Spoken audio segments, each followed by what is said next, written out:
Hello అండి. ఎలా ఉన్నారు? ఈరోజు పిల్లలు ఇంటి దగ్గర ఉన్నారు కాబట్టి వంట తొందరగా అయిపోయే వంట ఏంటా అని ఆలోచించి ఈ విధంగా మష్రూమ్ కర్రీ బిర్యానీ అయితే చేశానండి. మష్రూమ్ కర్రీ చేయడం చాలా ఈజీ. టేస్ట్ మాత్రం చాలా బావుంటది.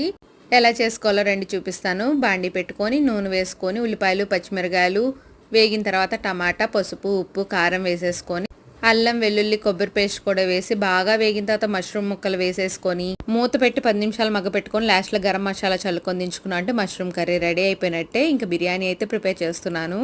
ఈ బిర్యానీలో రకరకాలు మనకేం అక్కర్లేదండి. సింపుల్గా అల్లం, వెల్లుల్లి, కొబ్బరి పేస్ట్, మిరియాలు, చెక్క, లవంగం, సాజీరా ఉంటే సరిపోతుంది.